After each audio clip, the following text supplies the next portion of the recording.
you all to deliver the speech on the topic of corruption and its impact. Ladies and gentlemen, corruption is intellectually defined as a misuse of public property, power and authority. It is a form of dishonesty or criminal activities which is carried out by a person, a group or an organization. It is entrusted in a position of an authority to acquire illicit benefits or abuse power for one's personal gain. Similarly, to appoint incompetent person to the post, using influence over others for getting something done is also a form of corruption.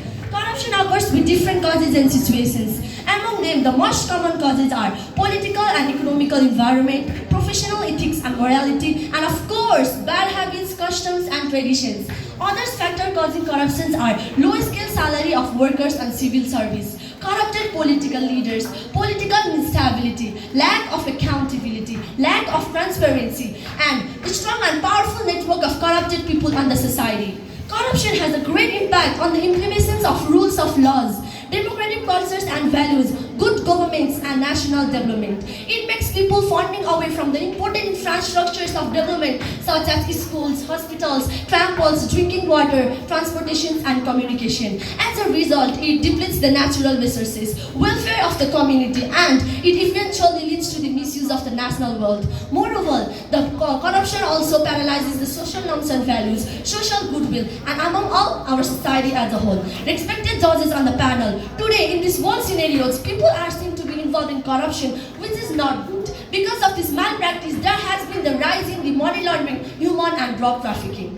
People are often in possession of illegally earned money, post and power. Apart from this, various political leaders are also involved in corruption, which is not good for the progress and the prosperity of the country. Respected Chairman, today corruption has become a serious problem for the underdeveloped and developing country. It is considered as an obstacle for the national development. Corruption is considered as an obstacle for the national development because it helps people from it basically hampers the social and economical growth of the country also. This brings the class difference in the society as well. Corrupted people becomes more richer and richer day by day, whereas the non-corrupted ones, sincere and honest people of the same society becomes more poorer. Today people just involved in bad activities in the greed of money and power. They just don't think of the society and its people. Respected Chairman, today, if the corruption prevails in the society, then the civil workers do not do their work in the time. They cannot concentrate on their work faithfully. Forgetting all the social norms and values, they run after the money, post and power, which is not good for the progress and prosperity of our country also. The poor and the underprivileged people do not get right and justice if the corruption prevails in the society. Due to the nepotism and favoritism, unable, incapable and incompetent candidates get better job, whereas the capable one and talented one falls in behind. This directly affects the social and human course of the society. However, Transparency International is an international non-governmental organization which has been working in more than 100 more countries to reduce the cases of the corruption. It helps to minimize and reduce the cases of the corruption. However, on the other hand, there is the wide range of corruption in Nepal too.